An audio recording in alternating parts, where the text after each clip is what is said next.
Hello, Reds. Welcome back again to MU Sports TV. And guys, we are going to preview the match between Manchester United and West Ham United, which is going to be played in New Jersey, if I'm not wrong, in USA. First match of the Mo Tour 2025, and we are playing in the Premier League Summer Series. So, for those who don't know what the Premier League Summer Series is, it's a tournament only for the Premier League teams, which was started I think 2 years ago. The first edition was won by Chelsea, and this edition it consists of 4 teams, with Manchester United being one of those teams. The other 3 teams are Everton, West Ham, and FC Bournemouth. So, what is the Premier League Summer Series? As I've said, guys, um, it is a competition of only Premier League teams in their pre-season preparation, in the pre-season preparation for the forthcoming season. So the match one, United will play West Ham in New Jersey tomorrow, rather on Sunday, at midnight Sunday. So in some countries it will be on Sunday, but on some countries it will be on Saturday. Match 2 will be against FC Bournemouth in Chicago, 31st of July. Match 3 will be against Everton in Atlanta, the 3rd of August. So how does it work? It is the same as the Premier League, where one match win is 3 points, draw 1 point, lose as usual 0 goals. So there are 4 teams. So each team will play 3 games. They'll play against one another. So each team will play 3 games. So how is the winner decided?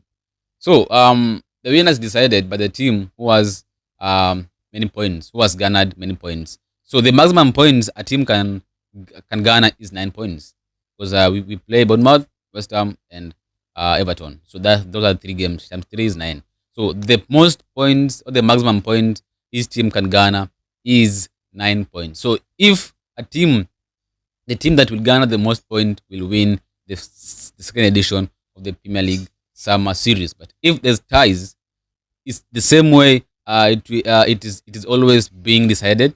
Goal difference, many goals scored, goal difference, and also the other structural stuff that are always being considered in the Premier League as well.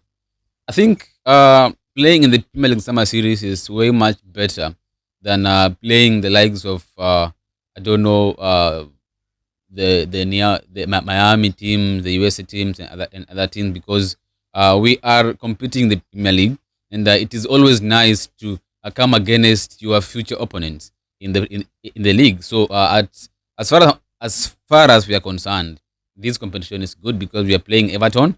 Last season we had a good game against Everton at Old Trafford. We won 4-0, but away we drew 2-2. The late goals by Garte and Bruno Fernandes. Bournemouth, I think we lost home and away against Bournemouth. West Ham, I think we lost West Ham home and away, if I'm not wrong. I only remember the one we lost 2-1 when Ten Hag was sacked. At the second leg, I think we also lost. Yeah, we lost 1-0 to that Sarabia free kick. No, that was Wolves. But also we lost against West Ham.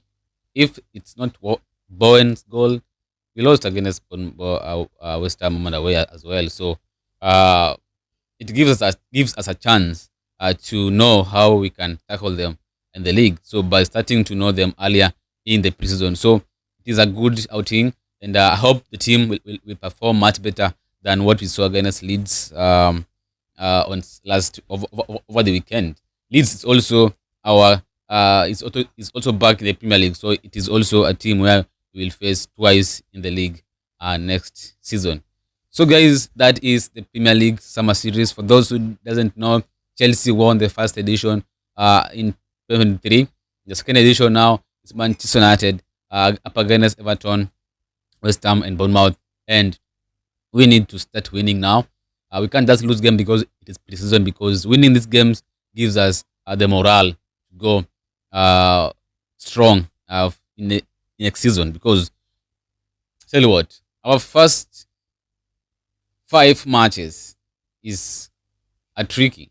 Play Arsenal, play Burnley, play Fulham, play Chelsea and Manchester City.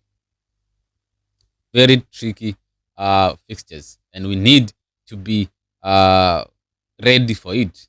And being ready is we are going to see how we'll play against these three teams in the next coming weeks or so.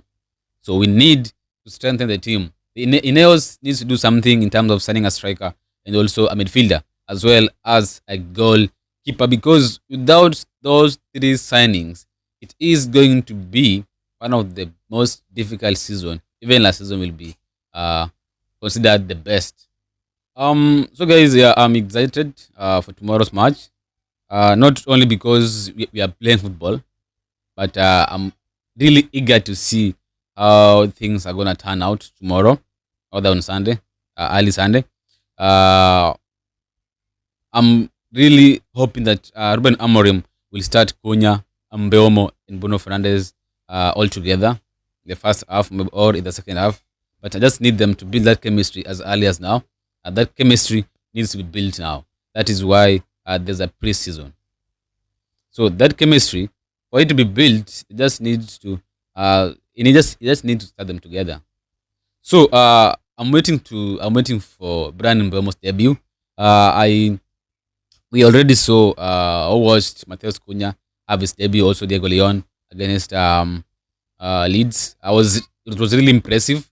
Both players, Diego Leon and Mateus Cunha. But I think I was more happy or more excited by what I saw from Mateus Cunha.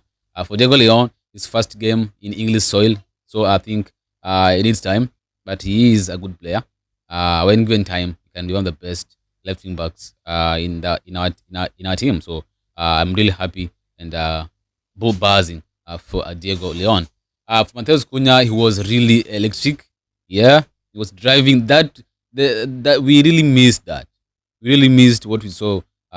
What we saw from Mateus Cunha, a player who can take the ball and drive forward, who does not fear opponents. He was taking the ball and drives forward without any fear. So that is the player we want, and I think his playing style is same as Mbomo. They take the ball and face the opponent head on without any fear, and that is what Ahmad always does, and that's why I'm also waiting to see the combination, the link up between Ahmad, Dogum, Cunha, Mbomo in that attack. Something that also is missing at the moment is just a perfect striker, a perfect number 9. And as far as we are concerned, guys, we are going to start a new season without a striker. That's for sure. If you can start without a striker, it's going to be a disappointment, because at the moment we can't sign Sesko. Gyökeres is gone. Delap gone. Osimhen gone. Aston Villa doesn't want to sell Oli Watkins unless 60 million bid sent, but 29-year-old, 60 million guys, nah. So Sesko gone, Watkins gone. At the moment, also we are now remaining with Mateta and the likes of Jamie Vardy, the likes of Dimly Calvert-Lewin. So I don't even want to talk about striker at the moment because it's done. What is the lineup that I want, and I really had hope for Ruben Amorim to start against West Ham tomorrow or on Sunday. In goal, I was impressed by what I saw from Tom Heaton. In fact, he did so well than Bandir in the first. Bandir looks shaky. He doesn't have confidence, but he is a good goalkeeper. But I think United is way bigger than him at the moment. He can do well in teams like Bournemouth, Everton, Leicester, Wolves, but Manchester United, Bandir, I think is in the wrong team. Yeah, Bandir is in the wrong team. I don't think he should be even considered the number 2 goalkeeper in our team. Because against Leeds, guys, to be honest with you, I was impressed by Tom Heaton more than what I saw from Bandir. So I'd really want Amorim to start Tom Heaton in the first half in goal as a goalkeeper. The back three, I'd want to see the back three of Mazraoui, Mathis Delict, and Lenny Yoro. This back three is always being talked about at the moment because the San Martinez is still out, injured. So I'd like to see this back three of Mazraoui, um, Delict, and uh, Lenny Yoro. Against Leeds, I was really impressed by Matthias Delict. He was doing quite well. He did quite well actually. Also in the second half, Lenny Yoro, Aiden Heaven did so well. But what is the importance of preseason? Is you need to build the chemistry here. This is where you test the formations, you test the players, not when the league starts. So that is why I think Amorim should just should just build this team at the moment. Now the time is now to build his team. So he needs to start with his preferred first 11 that he thinks he might go with next season. Uh, so the back three of Euro, Delict, and Mazraoui. I want Amorim to have his first 11 back three. You know, each time we either change Euro, Eden Heaven, Luke Shaw, Delict, Maguire. You know, cause confusion. There's no chemistry being built in this team, and the chemistry can only be built. You know, for example, when you look at Arsenal, 2 seasons ago they had a team. They had a team that even the fans or the opponents can just guess the first 11 because that is the team they are going with. They built that chemistry. The chemistry was there.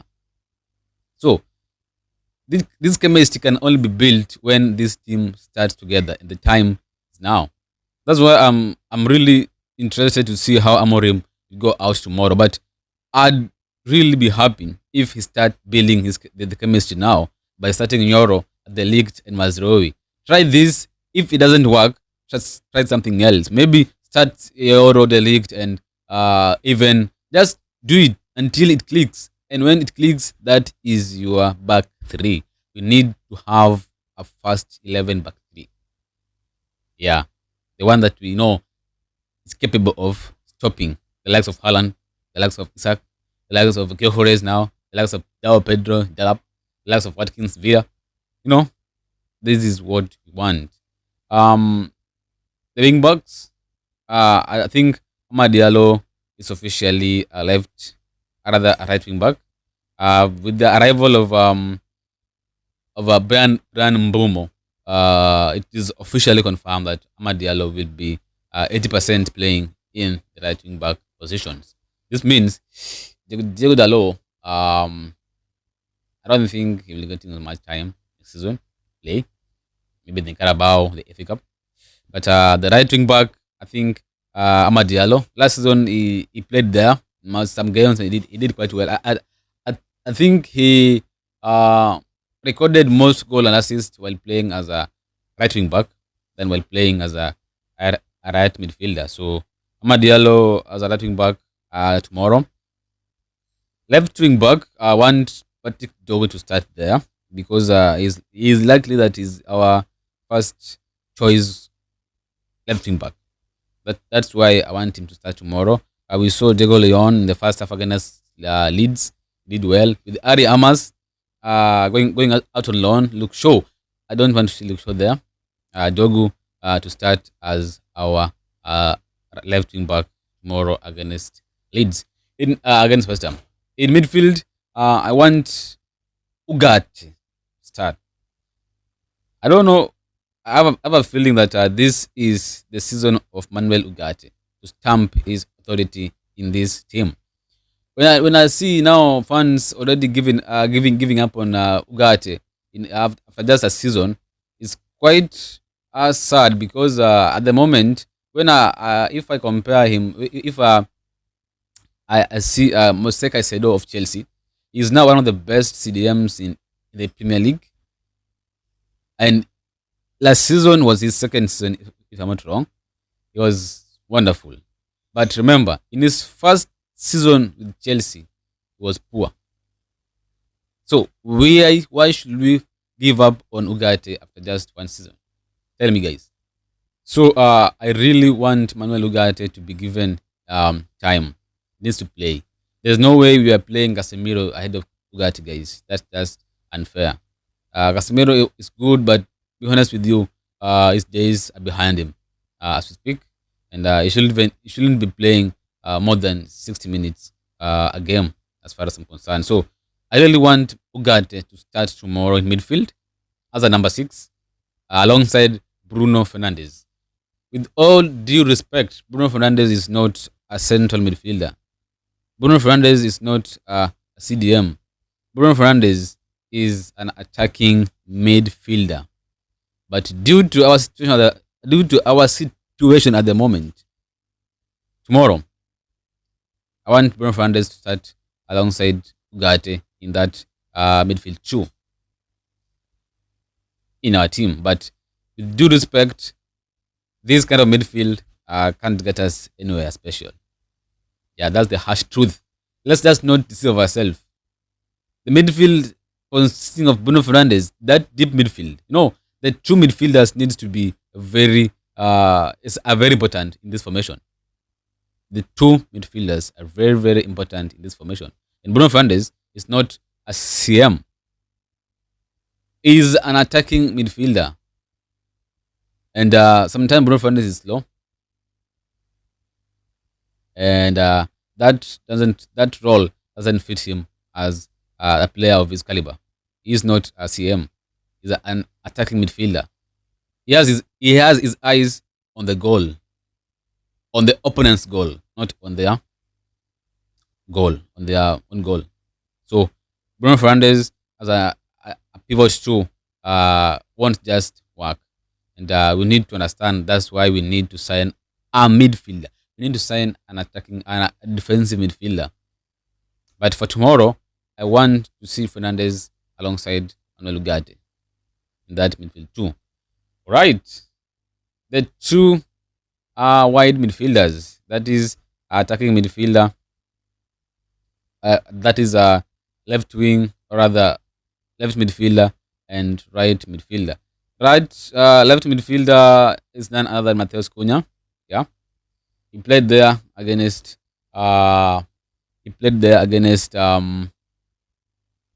Leeds. He was electric, as I said earlier. He did quite well, and that is his position. I see now the media is trying to, is trying to create another scenario where they're saying that Mateus Cunha is a striker.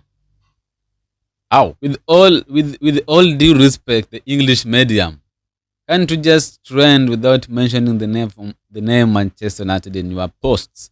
Because why making some unwarranted comments or posts about Manchester United? Now, you are really, really saying that Mateus Cunha is a striker. Guy, are you guys serious? Like now they are now saying which striker will score the most goals next season. They're saying Haaland. They are trying to say they're trying to talk about Haaland, Ekitike, Delap, Joao Pedro, Mateus Cunha. Mateus Cunha is not a striker. If you don't have anything else to say about Manchester United, just don't mention them.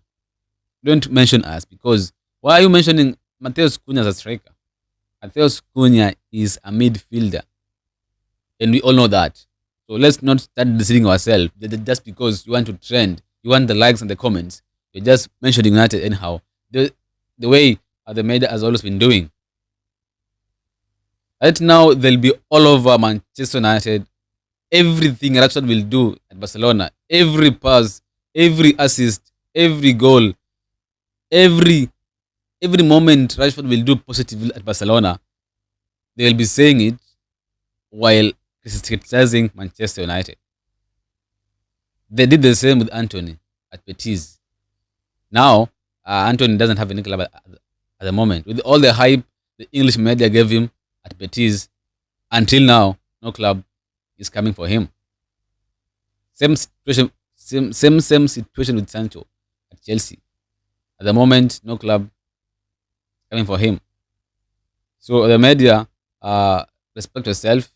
Mateus Cunha is a midfielder, not a striker. At the moment, our strikers are Højlund and Obi Martin. Even Zagzai is not a striker. in my book. So Cunha as a left midfielder, and none other than Brian Mbumo as a right midfielder. His debut, of course, tomorrow against West Ham. I'm really, really eager and waiting. In fact, it will be 2 a.m. in my country. It will be 2 a.m. my country, and I think I'll wake up. Yeah, I'll stay up to 4 a.m., 5 a.m. watching Manchester United. Uh, Anytime I can even wake up at 3 a.m., 1 a.m. Even I can suspend my sleeping schedule just to watch Manchester United. That is how big it means to us as the supporters. So please, players, make it count. So that's it. That's it, guys. That's remaining the striker. Um, where last time against Leeds, Obi started as a striker with Holland coming in the second half. So I want Holland to start tomorrow up front. We want to see him. Is he making progress? That has he improved, or is still the same Rasmus Holland of last season? You need to see him tomorrow against West Ham, and I want him to start alongside the attack, Kunya Mbomo and Holund. But just a but. If by any chance Zagze will be fit enough for tomorrow's match, why not start Joshua Zagze? But I'm not sure. I'm waiting for Ruben Amorim's pre-match, or rather a post-match press conference to give us the details and the players that are available for tomorrow's match. At the moment, we know that Andre Onana, Zagze, and Lisandro Martinez are all doubts as they are trying to overcome their injuries. For Zagze, it was a knock. Onana is hamstring. Alessandro is recovering from the ACL, and I will be back in no time. But this is the first 11 I will want Ruben Amorim to go with tomorrow or early Sunday for the first game of Mutua 2025 and the first game in the Premier League Summer Series second edition. So, guys, just to update you on the transfers a little bit at the moment, United are not going for Isak. I deemed expensive. United are not going for Sesko as well. I deemed expensive, same as Jackson. So Jackson, Sesko, Isak are all out. We are only left with Watkins. Aston Villa doesn't want to sell. Only they can only negotiate if the price or the evaluation is met, and the evaluation, guys, is 60 million. So Watkins, Sesko, Jackson are all out in my books.